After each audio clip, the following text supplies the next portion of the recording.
Bismillahirrahmanirrahim. Assalamualaikum warahmatullahi wabarakatuh. Innal hamdalillah nahmaduhu wa nasta'inuhu wa nastaghfiruhu wa natubu ilaih. Wa na'udzu billahi min syururi anfusina wa min sayyiati a'malina. Man yahdihillahu fala mudilla lahu wa may yudlil fala hadiya lahu. Asyhadu an la ilaha illallah wahdahu la syarika lahu wa asyhadu anna Muhammadan abduhu wa rasuluhu la nabiyya ba'dah. Fa inna asdaqal hadithi kitabullah wa khairal hadi hadi Muhammadin sallallahu alaihi wasallam wa syarrul umuri muhdatsatuha wa kullu muhdatsatin bid'ah wa kullu bid'atin dhalalah wa kullu dhalalatin finnar. A'adzana Allahu wa iyyakum minan nar. Qala Allah Ta'ala fil Qur'anil Karim, a'udzu billahi minasy syaithanir rajim. Ya ayyuhalladzina amanu taqullaha haqqa tuqatih wa la tamutunna illa wa antum muslimun. Amma ba'd. Baiklah kaum muslimin, jemaah yang dirahmati oleh Allah Subhanahu wa taala. Kembali kita memuja dan memuji Allah Subhanahu wa taala atas limpahan rahmat serta karunia-Nya sehingga kita masih bisa berubudiyah, beribadah kepada Allah Subhanahu wa taala. Dan juga salawat serta salam semoga selalu tersampaikan kepada Nabi kita yang mulia, Nabi Muhammad sallallahu alaihi wasallam, dan juga kepada keluarga beliau dan juga sahabat-sahabat beliau, dan juga kepada kaum muslimin yang mereka senantiasa menjalankan sunnah beliau sampai hari kiamat kelak. Baiklah jemaah sekalian, kita lanjutkan pelajaran kita, pelajaran hadis arba'in ya. Hadis arba'in. Sekarang kita akan membacakan hadis yang keberapa lagi? Hadis ketujuh ya. Hadis ketujuh.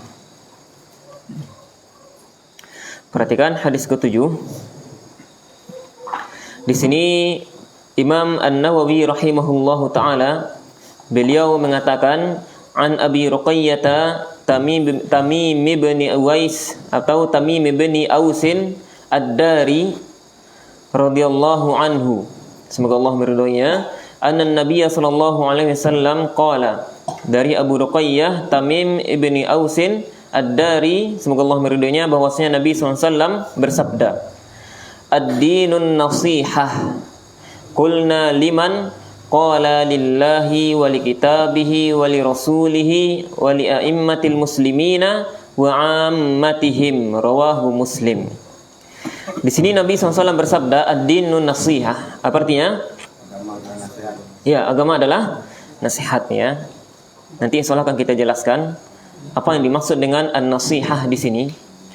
Kemudian kemudian para sahabat berkata, liman, kepada siapa? Qala, maka Nabi SAW pun mengatakan, lillahi wa li kitabihi wa li rasuli wa li a'immatil muslimin wa ammatihim, yaitu nasihat bagi untuk Allah Subhanahu wa taala, kemudian untuk kitabnya yaitu Al-Qur'an ya, kemudian untuk rasulnya yaitu Muhammad sallallahu alaihi wasallam, kemudian wali a'immatil muslimin, kemudian kepada imam-imamnya kaum muslimin, kemudian wa ammatihim, kemudian kepada siapa lagi?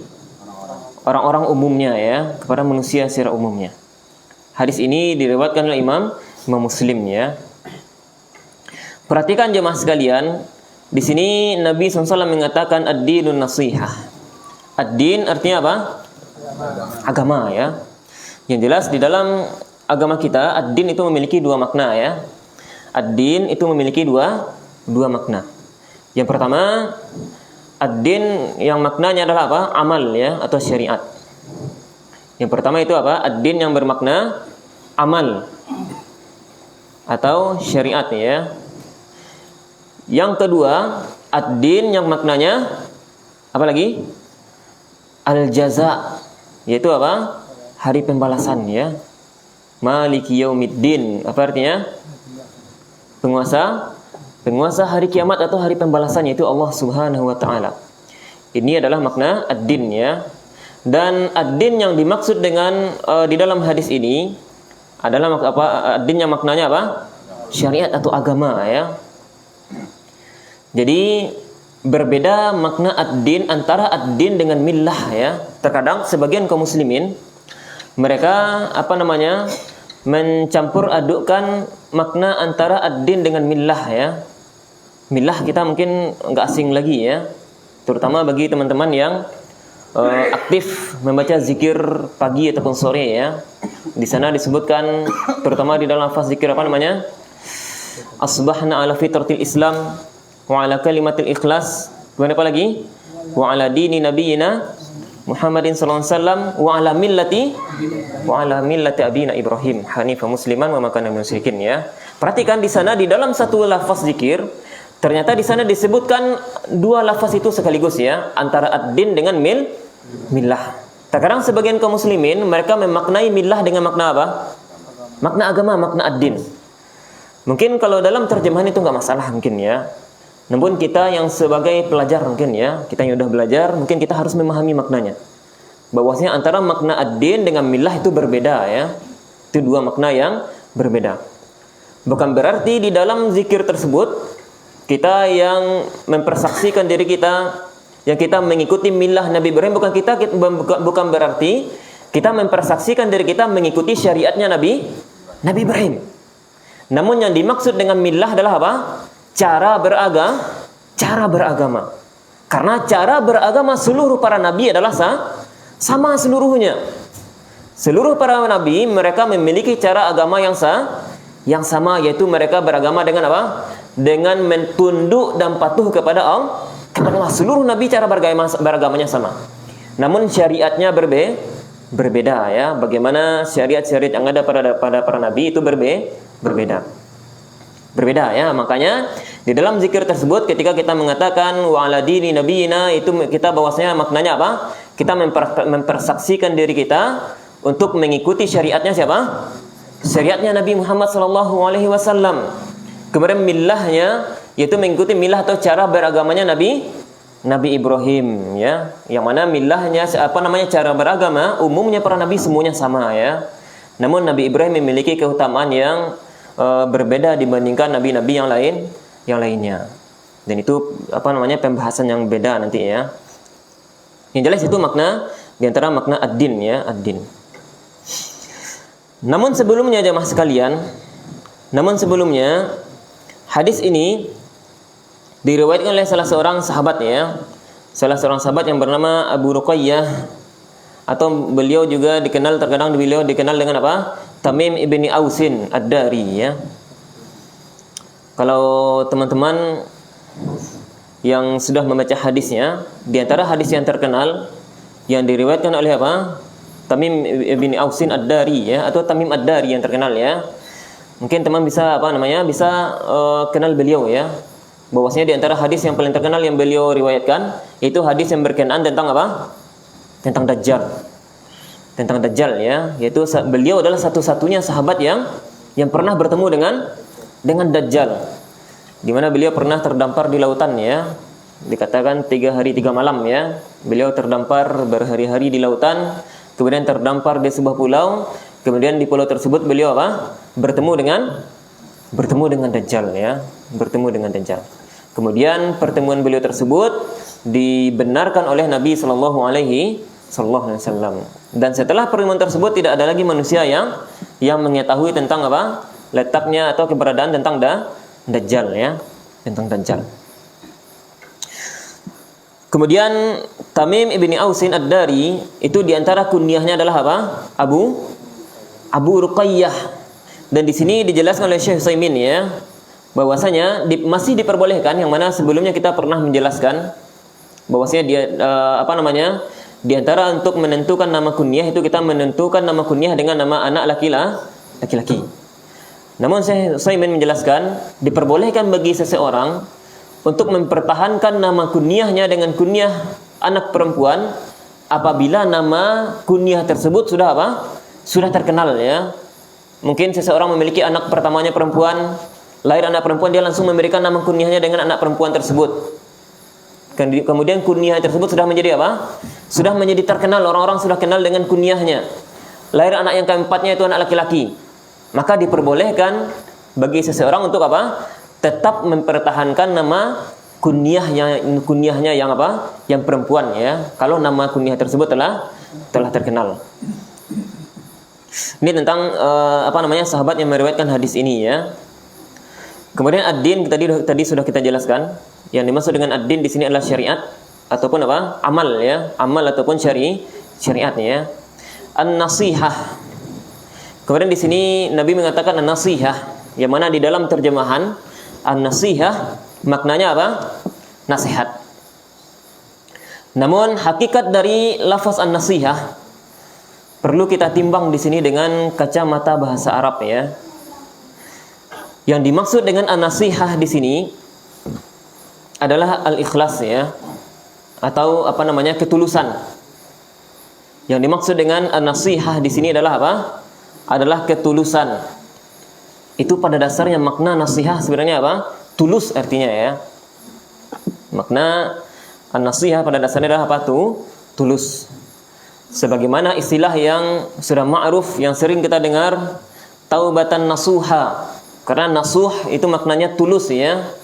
Dikatakan seseorang taubat yang nasuha ketika dia taubat dengan apa? Dengan hati yang tulus, bukan karena keterpaksaan ya. Bukan karena harapan dunia ya. Namun dikatakan taubatan nasuha apabila dia bertaubat dengan hati yang tulus ya. Itulah diantara makna an-nasihah. Dan yang dimaksud dengan nasihat di sini adalah maknanya apa? Tulus. Sebagaimana hakikat nasihat, benarnya nasihat seseorang yaitu apabila dia memberikan nasihat tersebut dengan tulus. Itu diantara makna apa? Nasihat ya. Tulus. Kemudian jemaah sekalian, di sini Nabi SAW mengatakan ad-dinun nasihah. Jadi kalau kita lihat pada hakikat maknanya, berarti menerjemahkannya bagaimana? Agama adalah ketulusan. Artinya ketulusan itu benar-benar dituntut di dalam beragama. Ini secara umum ya. Nabi SAW memulai sabdanya ini dengan umum ya, dengan lafaz yang umum. Kemudian Nabi SAW mengkhususkan kulna dengan pertanyaan sahabatnya ya.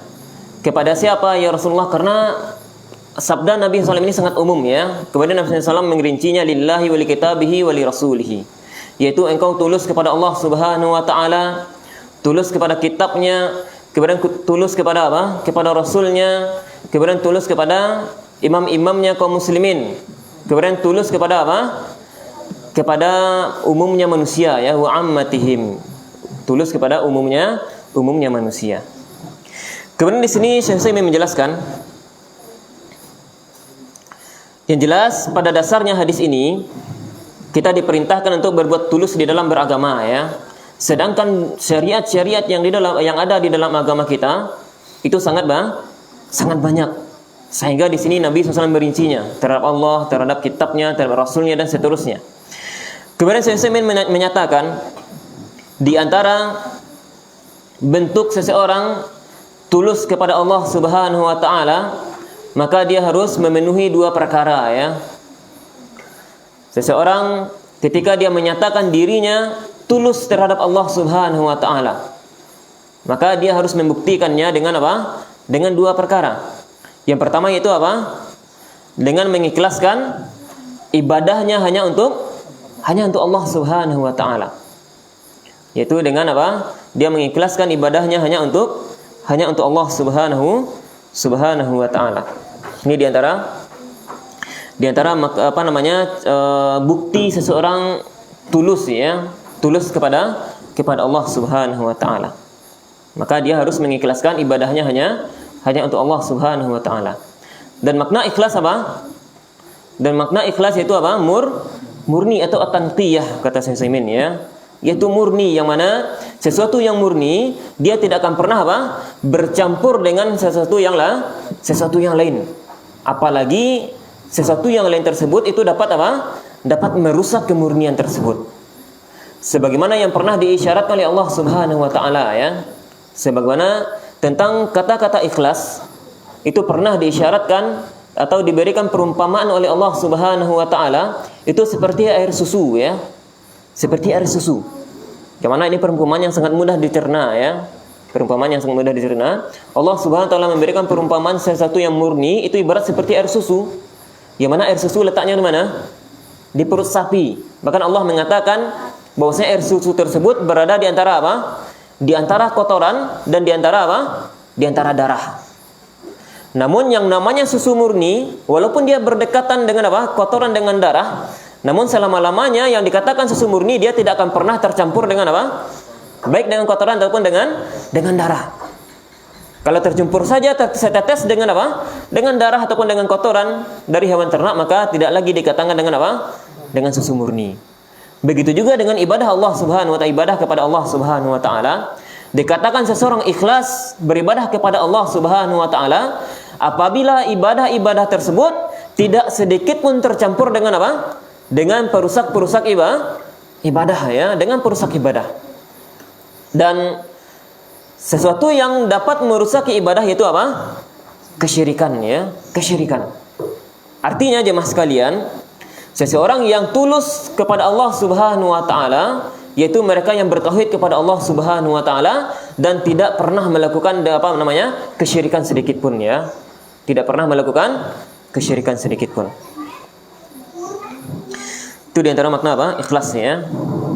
Di antara bentuk ketulusan seseorang kepada Allah, yaitu mereka harus apa? Mereka harus mengesahkan Allah di dalam ibadah-ibadah mereka. Dan mereka harus menjauhi kesyirikan di dalam ibadah mereka. Kemudian yang kedua, di antara perkara yang menunjukkan seseorang tulus kepada Allah Subhanahu wa taala adalah mereka yang meyakini keesaan Allah di dalam rububiyah Allah, kemudian di dalam uluhiyah Allah, kemudian di dalam asma dan sifat ataupun di dalam nama dan sifat Allah. Yang kedua, perkara yang menunjukkan seseorang tulus kepada Allah, yaitu mereka apa?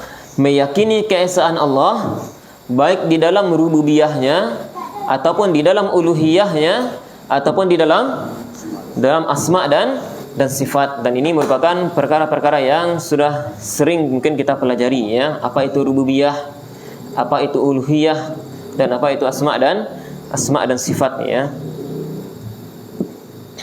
Inilah di antara apa?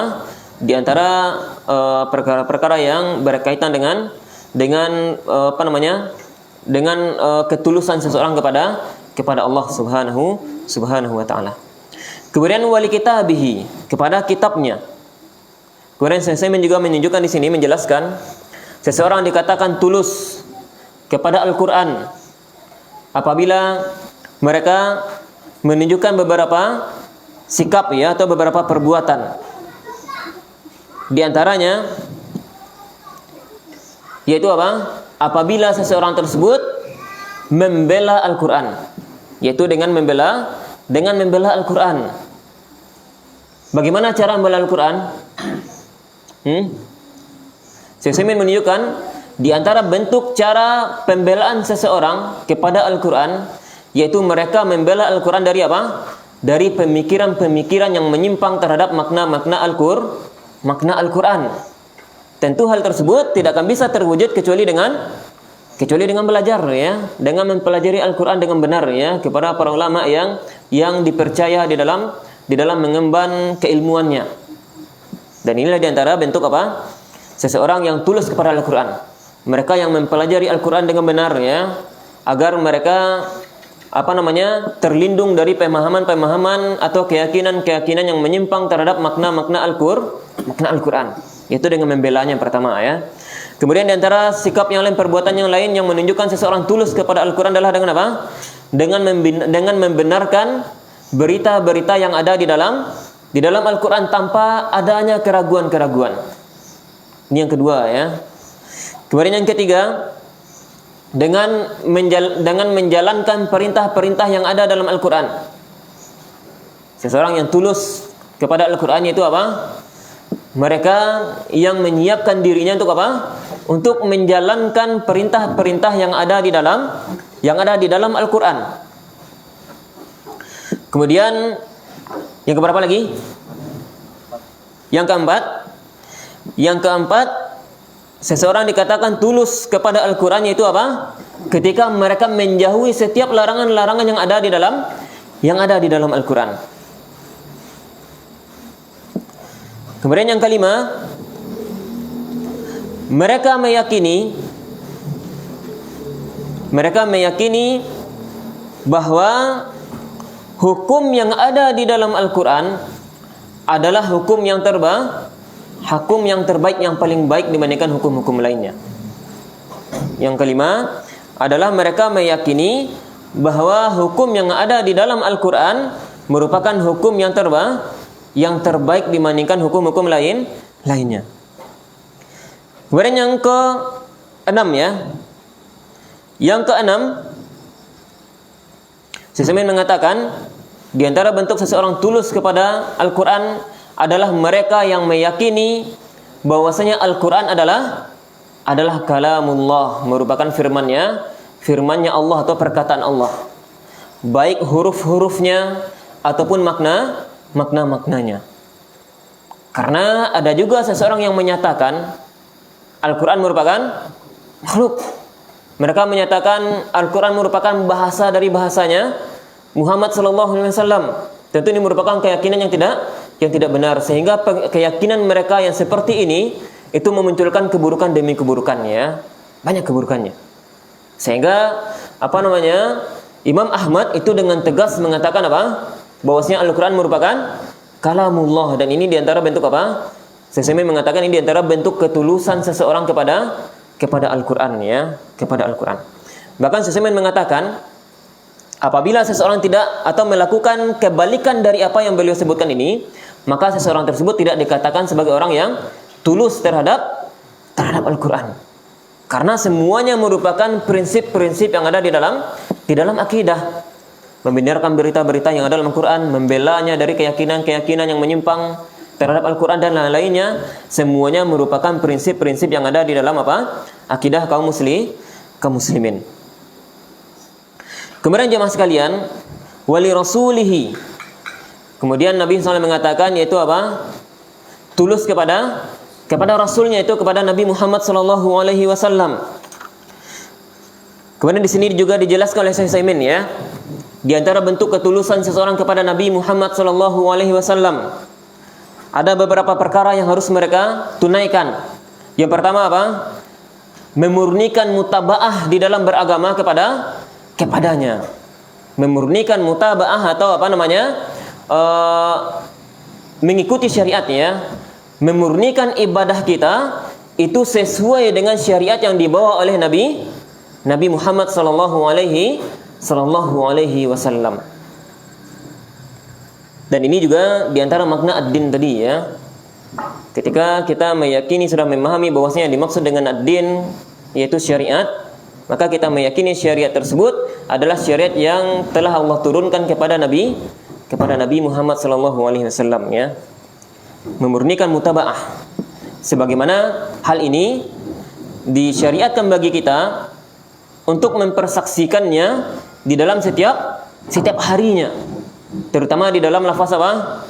Di dalam lafaz di zikir sore, zikir pagi sore ya. Seperti yang kita sampaikan tadi, asbahna ala fitratil Islam wa ala kalimatil ikhlas wa ala dini nabiyina Muhammad, dan seterusnya ya. Atau di dalam lafaz zikir lainnya, kita juga dianjurkan untuk mempersaksikan hal ini ya. Raditu billahi rabba wa bil islami dina wa bi Muhammadin sallallahu alaihi wasallam. Maka di dalam beragama dan di dalam beramal, kita diperintahkan untuk mencukupkan penyandaran ibadah kita sesuai dengan syariatnya siapa? Dengan Nabi Muhammad sallallahu alaihi wasallam. Karena di dalam raditu billahi rabba bil islam dina wa bi Muhammadin sallallahu alaihi wasallam, raditu di sana maknanya apa? Iktafaitu, cukup ya. Iktafaitu billahi rabba. Cukup bagiku Allah sebagai Rabbku. Wa bil Islam Medina, dan dengan Islam sebagai apa? Sebagai agamaku, sebagai syariat-syariatku maksudnya ya. Sebagai syariatku yang akan ku jalankan ya. Wa bi Muhammadin sallallahu alaihi wasallam nabiyya. Kemudian cukup bagiku bahwasanya Nabi Muhammad sebagai apa? Sebagai nabiku. Artinya apa? Kita menyatakan diri kita sebagai apa? Sebagai pengikut Nabi Muhammad SAW, yang mana kita tidak melakukan satu pun ibadah kecuali dengan apa? Dengan ibadah yang dibawakan oleh Nabi Sallallahu Alaihi Wasallam. Dan ini kaitannya dengan apa? Dengan ibadah ya. Jadi jemaah sekalian, di antara bentuk ketulusan seseorang kepada Nabi Muhammad Sallallahu Alaihi Wasallam, maka mereka harus memurnikan mutabaahnya kepada Nabi Sallallahu Alaihi Wasallam, atau mereka harus benar-benar memperhatikan ibadahnya sesuai enggak dengan syariatnya Nabi Muhammad Sallallahu Alaihi Wasallam. Kemudian di antara hal yang lain, di antara bentuk ketulusan seseorang kepada Rasul, yaitu mereka meyakini tentang apa? Tentang kerasulan Nabi Muhammad Sallallahu Alaihi Wasallam. Mereka meyakini tentang apa? Tentang kerasulan Sallallahu Alaihi Wasallam, tentang kerasulan Nabi Muhammad Sallallahu Alaihi Wasallam. Kemudian yang ketiga yang beliau sebutkan, bahwasanya di antara bentuk ketulusan seseorang kepada Rasul, bahwasanya mereka harus membenarkan apapun yang diberitakan oleh Nabi Sallallahu Alaihi Wasallam, baik berita-berita yang ada di zaman beliau ataupun berita-berita yang ada di zaman kita ya, yang kita sudah menemukannya, ataupun berita-berita yang ada di zaman nanti ya, yang kita belum menemukannya. Makanya di antara bentuk ketulusan seseorang kepada Nabi Sallallahu Alaihi Wasallam, mereka meyakini tentang kebenaran setiap berita-berita yang dibawa oleh Nabi Sallallahu Alaihi Wasallam. Kemudian yang keempat, itu dengan melaksanakan perintah Nabi Sallallahu Alaihi Wasallam. Dengan melaksanakan perintah Nabi Sallallahu Alaihi Wasallam. Dan dalilnya sangat banyak ya. Dalil tentang mengikuti Nabi Sallallahu Alaihi Wasallam sangat banyak. Di antara dalil yang terkenal itu adalah ya ayyuhalladzina amanu atiullaha wa atiur rasul ya. Wahai orang-orang yang beriman, taatlah kalian kepada Allah dan taatlah kepada Rasul. Dan di dalam ayat tersebut Allah melazimkan orang yang taat kepada Allah, maka melazimkan apa? Dia akan taat kepada Rasul. Karena mentaati Rasul itu adalah perintah dari Allah Subhanahu wa taala. Kemudian di antara perkara lain yang disebutkan di sini, yaitu dengan meninggalkan larangan-larangan Nabi Sallallahu Alaihi Wasallam. Itu dengan meninggalkan larangan-larangan Nabi Sallallahu Alaihi Wasallam. Kemudian yang keberapa lagi?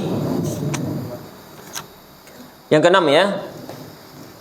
Yang keenam, dengan membela syariat beliau. Dengan membela syariat beliau. Membela syariat beliau, membela syariat Nabi SAW dari apa? Dari bid'ah ya. Karena umumnya syariat-syariat yang dibawa oleh Nabi SAW ini syariat yang berkaitan dengan amalan zahir ya. Amalan zahir. Yang mana lawan dari sunnah apa yang dilakukan oleh Nabi SAW itu apa? Perkara-perkara bid'ah ya. Sama dengan apa-apa yang kita sampaikan sebelumnya ya. Ketika kita membela membela syariatnya Nabi SAW, maka perlu kita mempelajari sunnah-sunnah Nabi. Karena dengan mempelajari sunnah-sunnah Nabi, maka kita akan jelas bagi kita mana yang sunnah dan mana yang bid'ah ya. Kemudian yang ketujuh, di antara bentuk ketulusan seseorang kepada Nabi SAW adalah dengan meyakini apa yang datang dari Nabi SAW merupakan syariat yang datang dari Allah Subhanahu wa taala. Apa yang datang dari Nabi SAW merupakan syariat yang datang dari Allah Subhanahu wa taala. dalam hal kewajiban beramal. Dalam hal kewajiban beramal. Ketika Nabi sallallahu alaihi wasallam memerintahkan kita untuk melakukan sebuah amal atau mewajibkan sebuah amal, maka di antara keyakinan seorang muslim, mereka meyakini bahwasanya hal tersebut merupakan kewajiban yang datang dari Allah Subhanahu wa taala. Karena Allah sendiri yang menyatakan hal demikian ya. Sebagaimana yang Allah katakan, "Wa ma yantiqu 'anil hawa in huwa illa wahyu yuha." Dan dia adalah Muhammad yang tidak berbicara menurut hawa nafsunya, namun dia berbicara berdasarkan wahyu yang diwahyukan. Kemudian yang terakhir yang beliau sebutkan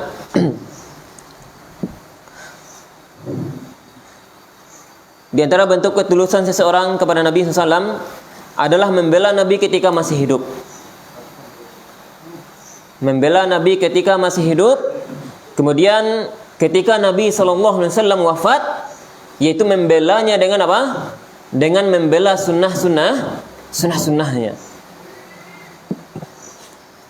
Ketika Nabi SAW kita membelanya, namun ketika beliau telah wafat, membela Nabi itu dengan apa? Dengan menghidupkan sunnah-sunnah Nabi ya. Dan inilah yang disampaikan oleh Syekh Utsaimin ya, di antara prinsip-prinsip yang menunjukkan seseorang tulus dengan apa? Kepada Nabi SAW. Bahkan seperti sebelumnya, beliau menyatakan di bawahnya, seseorang yang melakukan kebalikan dari poin-poin ini menunjukkan seseorang tidak tulus kepada Nabi SAW. Karena apa yang beliau sebutkan ini semuanya merupakan apa? Merupakan prinsip-prinsip di dalam beragama. Kemudian kita lanjutkan, wali a'immatul muslimin. Kemudian tulus kepada apa? Kepada pemimpin kaum muslimin. Kemudian di sini Syekh Utsaimin membagi yang yang dimaksud dengan a'immatul muslimin, yaitu pemimpin kaum muslimin. Beliau membagi menjadi dua. Yang dimaksud dengan pemimpin kaum muslimin di sinilah apa? Yang pertama beliau menyebut dengan apa? Dengan para ulama ya. Yaitu dengan apa? Para ulama. Para ulama yang mereka mengemban meneruskan risalahnya Nabi SAW untuk mengajarkan ilmu agama ini kepada manusia. Karena di antara bentuk tugas seorang ulama, mereka adalah mengurusi apa? Mengurusi agama manusia secara umum, baik penguasa ataupun manusia apa? Manusia selain penguasa. Maka di antara tugas seorang ulama adalah mereka yang mengurusi urusan manusia di dalam masalah apa? Di dalam masalah agamanya. Baik manusia yang bagian dari penguasa ataupun orang-orang selain mereka. Dan yang kedua, yang dimaksud dengan a'immatul muslimin di sini adalah mereka yang kita sebut sebagai apa? Sebagai umara ya. Sebagai umara, yaitu pemimpin-pemimpin yang sah di sebuah negara atau di sebuah daerah ya. Yang mana umara di sini mereka adalah yang memiliki jabatan untuk mengurusi apa? Untuk mengurusi kehidupan manusia di dalam masalah apa? Dalam masalah dunianya ya. Dalam masalah dunianya. Walaupun di dalam kepemimpinan mereka, terkadang mereka juga memiliki aturan-aturan yang berkaitan dengan apa? Dengan agama-agama manusia. Sebagaimana yang maklum kepada apa? Di negara kita, di dalam ibadah-ibadah inti di dalam agama kita, ternyata pemerintah kita masih memberikan perhatian terhadap hal tersebut ya. Baik dalam masalah salat, kita masih diizinkan oleh pemerintah kita. Di dalam bersyahadat pun, ketika seseorang masuk masuk Islam ya, ternyata pemerintah kita masih apa? Memberikan perhatian ya, didaftarkan namanya ke KUA dan segala macamnya dengan administrasi yang ada ya.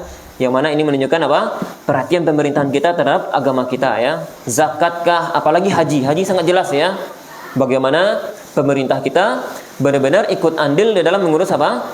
Di dalam mengurus haji ya, dalam mengurus haji dan lain sebagainya macamnya. Yang jelas, Syekh Utsaimin di sini menyebutkan yang dimaksud dengan a'immatul muslimin yaitu apa? Baik kepada para ulama ataupun kepada apa? Kepada umara. kepada pemimpin-pemimpin yang sah di sebuah negeri ya. Maka seseorang muslim diwajibkan untuk apa? Untuk tulus kepada mereka. Dan beliau pun juga menyebutkan seseorang dikatakan tulus kepada para ulama ya. Beliau merinci ya.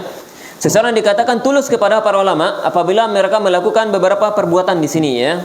Yang pertama, mencintai mereka. Yang pertama apa? Mencintai para ulama tersebut.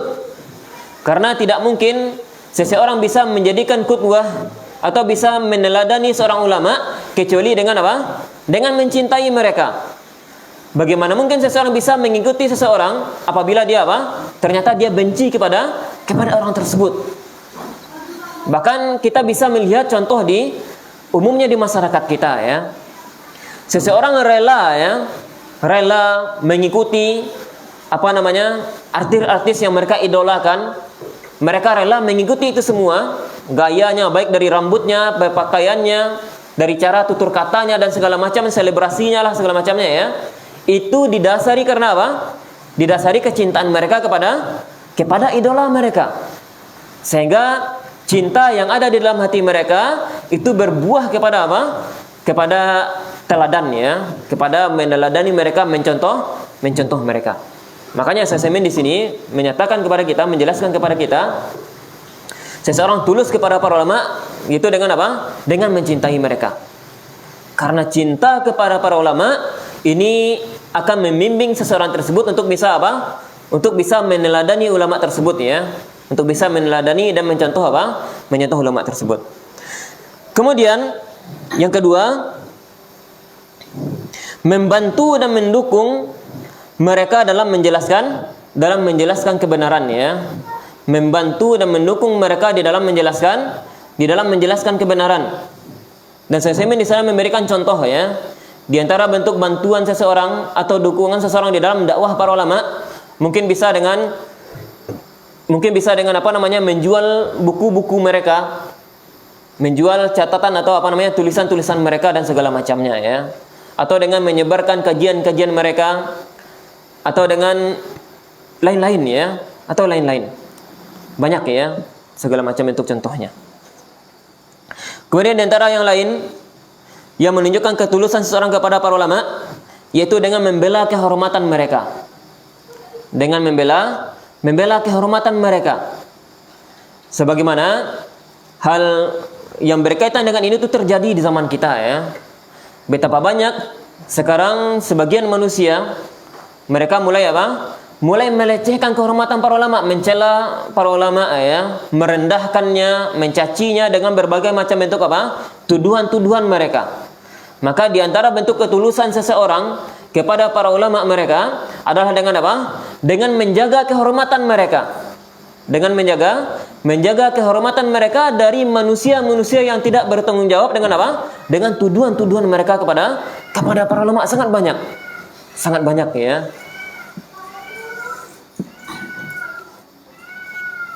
Dan Syekh di sana sedikit menjelaskan ya tentang menjaga kehormatan ulama ya. Bisa jadi seseorang menjatuhkan kehormatan para ulama yaitu dengan mencacinya. Maka ketika datang seseorang dengan cacian mereka terhadap para ulama, maka Syekh memerintahkan atau menjelaskan kepada kita apabila datang perkara permasalahan tersebut, maka dianjurkan bagi seorang muslim itu dengan apa? Dengan mencek ya kebenaran dari apa? Kebenaran dari berita yang mereka bawa. Benar enggak berita tersebut? Benar enggak tuduhan mereka kepada para ulama tersebut? Kalau seandainya benar, maka apa sikap kita? Kalau seandainya tuduhan keburukan yang mereka sandarkan kepada para ulama itu benar adanya, maka sikap kita apa? Tetap kita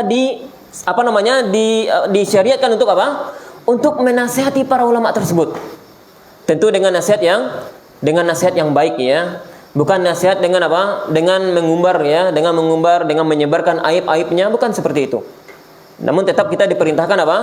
Diperintahkan untuk menasihati para ulama tersebut atas apa? Atas keburukannya dengan adab-adab yang baik dalam memberikan nasihat. Dan inilah sangat yang mulai terkikis di dalam apa? Diri kaum muslimin ya.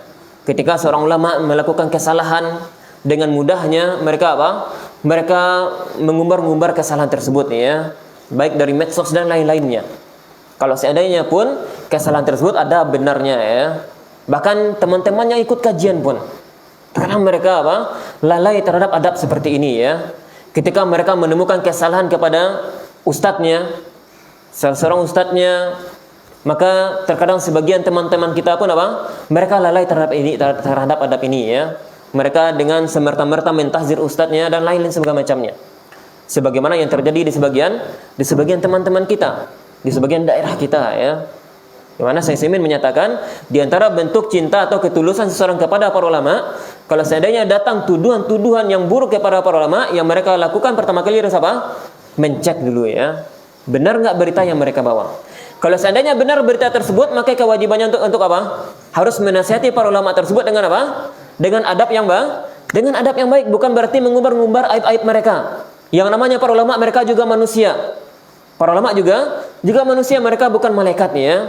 Bisa jadi mereka terjatuh ke dalam sebuah apa? Ke dalam sebuah dosa. Dan sikap sebagai seorang muslim yaitu menasihati mereka dengan adab yang baik. Dan kalau seandainya berita tersebut, tuduhan tersebut tidak benar, maka sikap kita bagaimana? Ya dah, membela para ulama tersebut ya, menyebarkan kebaikan-kebaikan ulama tersebut. Menyebarkan kebaikan-kebaikan ulama tersebut. Bagaimana berita yang benar ya, yang ada seharusnya kita sebarkan kebaikan-kebaikan ulama tersebut. Karena tuduhan-tuduhan yang keji itu bisa jadi sebagai apa? Sebagai sebab seseorang apa? Terhalang untuk apa? Menerima ilmu dari ulama tersebut.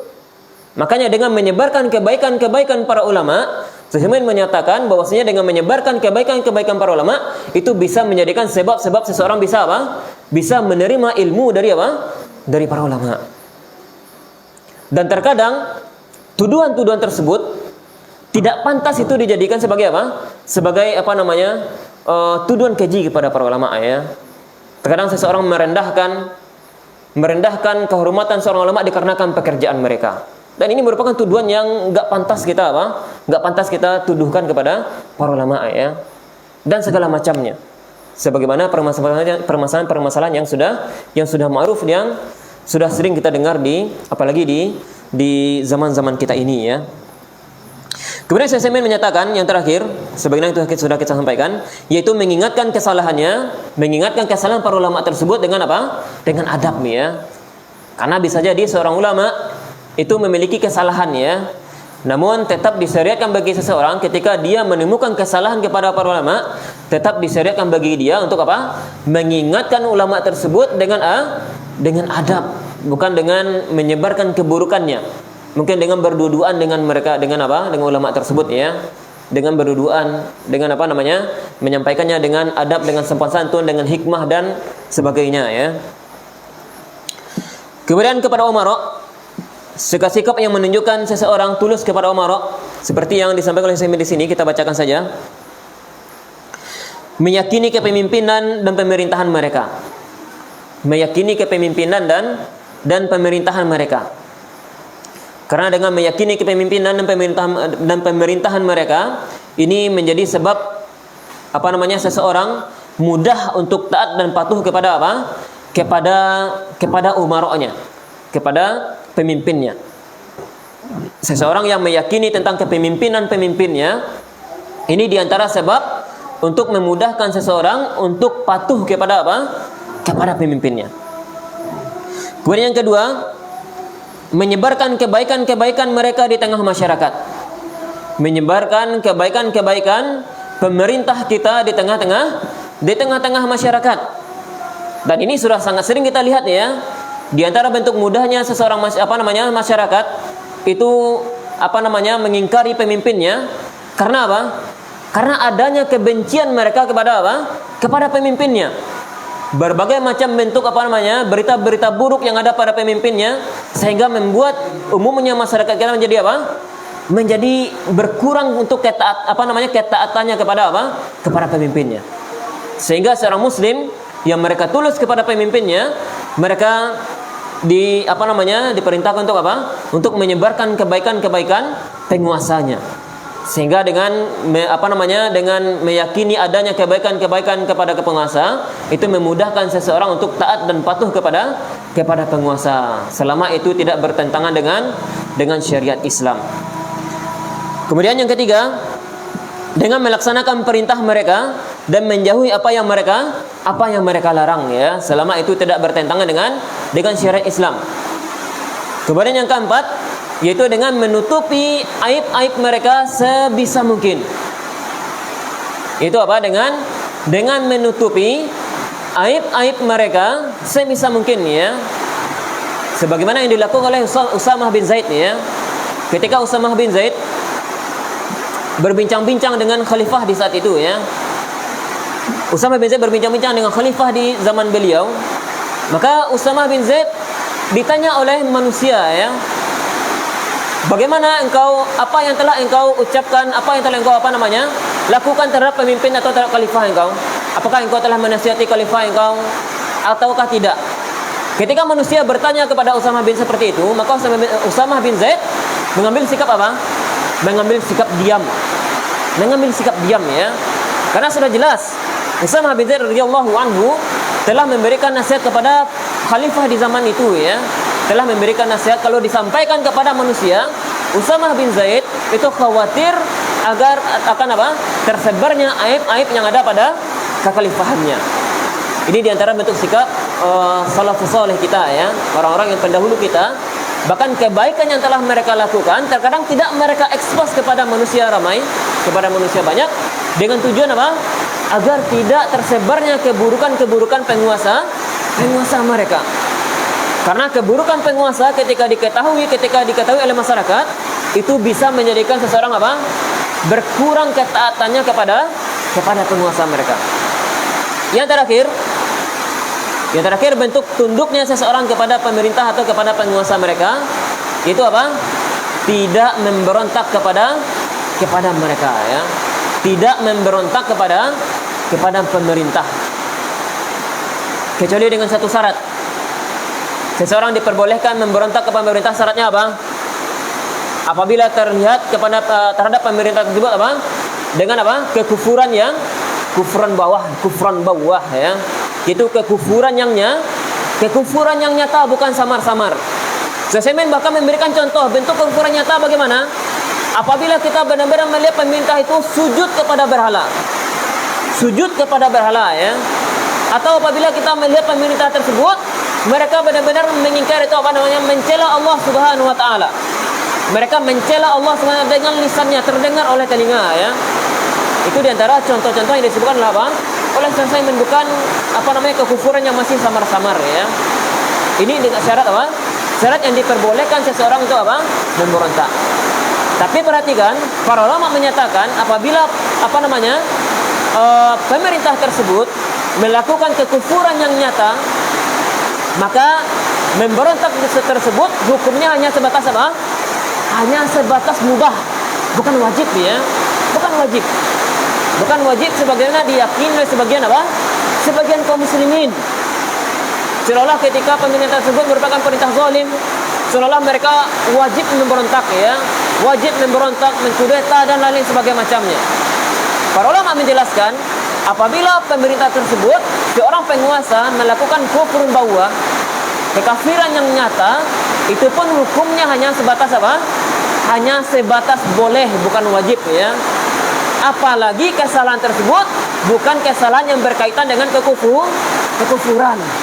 Itu bukan hal-hal yang dianjurkan bagi kita untuk apa? Untuk mengkudeta atau memberontak kepada mereka. Ini merupakan perkara-perkara agama yang benar-benar harus kita dudukan, ya. Sehingga dalam perkara ini saya menjelaskan dengan tegas, ya. Kalau seandainya pun pemerintah tersebut mereka melakukan kekufuran yang jelas nyata, maka hukumnya pun hanya sebatas boleh. Dan itu pun dengan syarat apabila orang yang memberontak tersebut dia memiliki senjata yang kuat. Dan tidak mungkin segelintir orang yang memiliki beberapa senjata, tidak mungkin bagi mereka untuk melawan pemerintahan yang mereka memiliki senjata yang sangat lengkap. Tetap harus diperhatikan maslahat dan mudaratnya, ya. Jangan sampai tindakan yang mereka ambil ternyata itu memiliki apa? Memiliki mudarat yang sangat besar. Jatuhnya jiwa kaum muslimin yang sangat banyak. Tentu ini bukan apa? Bukan merupakan tuntutan dari apa? Tuntutan dari syariat kita. Yang mana ini benar-benar diatur di dalam masalah pemberontakan terhadap penguasa. Ini benar-benar telah diatur di dalam agama kita, ya. Bukan semerta-merta kita mengkudeta, memberontak dan menyebarkan aib-aib penguasa kita di depan khalayak ramai. Mungkin ini saja yang bisa kita sampaikan, ya. Yang jelas jemaah sekalian, sebagaimana apa yang Nabi SAW sampaikan di awalnya, ya. Apa-apa yang dirinci di dalam hadis ini, ketulusan kepada Allah, kepada Al-Quran, kepada kitab Allah, ya, kepada Nabi SAW, kepada pemimpin, kepada a'immatul muslim, baik kepada para ulama ataupun kepada umara, kepada penguasa, ya, ataupun kepada manusia secara umum. Satu lagi, ya, saya menjelaskan di antara ketulusan seseorang kepada manusia yaitu dengan apa? Dengan adab, ya, dengan adab yang baik, dengan mengucapkan salam, dengan tutur kata yang lemah lembut, ataupun dengan membantu mereka, ataupun dengan adab-adab yang lain, ya. Seseorang tulus kepada manusia secara umum yaitu dengan apa? Dengan adab mereka kepada manusia tersebut. Dan saya menjelaskan semua perkara-perkara yang dirinci oleh Nabi SAW ini semuanya merupakan perkara-perkara agama yang mendasar di dalam cara-cara kita beragama, ya. Sebagaimana Nabi menyebutkannya di awal dengan lafaz umum, ad-dinun nasiha. Agama adalah ketulusan, ya. Ketulusan merupakan bagian dari agama. Bagaimana ketika seseorang tulus kepada Allah, tulus kepada Rasulullah, sampai tulus kepada manusia pun, mereka enggak para ulama, enggak penguasa, mereka tulus kepada manusia secara umum, itu pun merupakan perkara-perkara yang ada disyariatkan di dalam agama kita, ya. Mungkin itu saja yang bisa saya sampaikan, ya. Mudah-mudahan ini bermanfaat. Ada pertanyaan? San?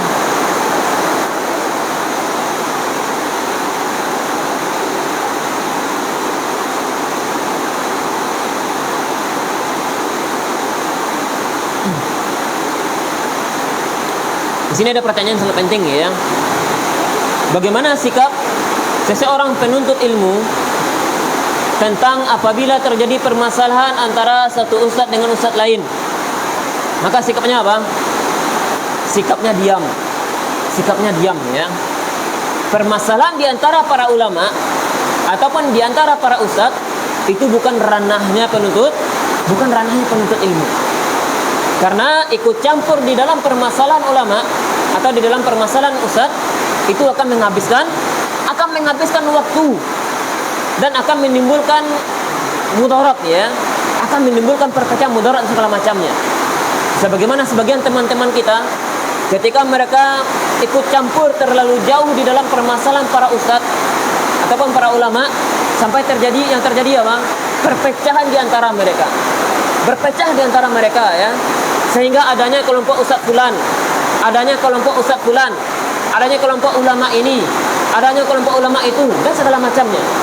Makanya ustadz-ustadz kita mensyaratkan menjelaskan kepada kita perselisihan antara ulama itu ada, ya.